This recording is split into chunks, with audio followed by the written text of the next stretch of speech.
पुर के इमामबाड़ा थाना क्षेत्र के चंदन नगर में एक दर्दनाक हादसा सामने आया है, जिसका वीडियो सोशल मीडिया पर तेजी से वायरल हो रहा है। वीडियो में दिख रहा है कि 3 युवक एक ही एक्टिवा पर तेज रफ्तार में लापरवाही से सफर कर रहे थे। इन्हीं लापरवाही की चपेट में आकर स्थानीय निवासी शशिकांत मोते गंभीर रूप से घायल हो गए हैं। घटना रात की है, जब मोते अपने घर के बाहर टहल रहे थे, तभी एक एक्टिवा पर बैठे एक युवक का पैर उन्हें जोर से टकरा गया।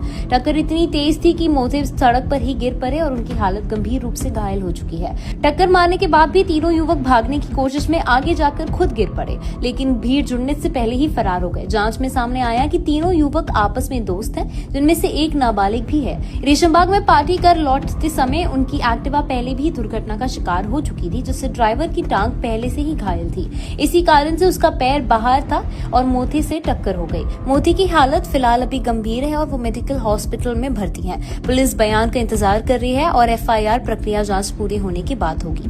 नागपुर बेंच के बॉम्बे हाई कोर्ट ने अंबाजरी क्षेत्र में प्रस्तावित क्रेसी कैसल प्रोजेक्ट से जुड़े विवाद पर गुरुवार को एक महत्वपूर्ण निर्णय लेते हुए मामले की नई सुनवाई का आदेश दिया है। ये विवाद उस जमीन को लेकर है जो पहले हल्दीराम की लीज पर दी गई थी और बाद में मेट्रो प्रोजेक्ट के लिए वापस ले ली गई। इसके बदले हल्दीराम को 19.20 करोड़ रुपए का मुआवजा दिया गया था।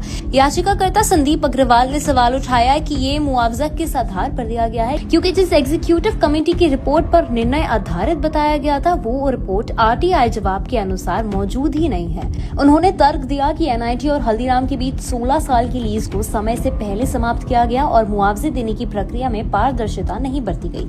हाईकोर्ट ने मामले की गंभीरता को स्वीकार करते हुए कहा कि इस भुगतान के कानूनी आधार को स्पष्ट किए बिना आगे बढ़ना उचित नहीं है। इसलिए कोर्ट ने निर्देश दिया कि पूरे मामले की नई सिरे से सुनवाई कर सही तथ्यों की जाँच की जाए। सोनेगांव लेक के बैकवाटर से हर साल होने वाली भीषण जल भराव की समस्या को गंभीर रूप से मानते हुए नागपुर बेंच बॉम्बे हाईकोर्ट ने स्वतः संज्ञान लेते हुए एक जनहित याचिका दायर की है। न्यायमूर्ति अनिल किलोर और न्यायमूर्ति रजनीश व्यास की पीठ ने कहा कि 15 वर्षों से नागरिकों की लगातार शिकायतों का समाधान नहीं होना प्रशासन की विफलता को दर्शाता है। 1 सितंबर को भारी बारिश में एक बार फिर झील का पानी प्रसाद हाउसिंग सोसाइटी, ममता सोसाइटी और पैराडाइज सोसाइटी में घुस गया। कई घरों में घुटनों तक पानी भर गया था। घरेलू सामान, फर्नीचर और खाने पीने का सामान बर्बाद हो गया था। नए शिफ्ट हुए परिवारों को नुकसान सबसे ज्यादा हुआ था। स्थानीय निवासियों का कहना है कि उनका इलाका झील और एयरपोर्ट की दीवार के बीच फंसा होने के कारण पानी के निकास का कोई प्राकृतिक रास्ता नहीं है।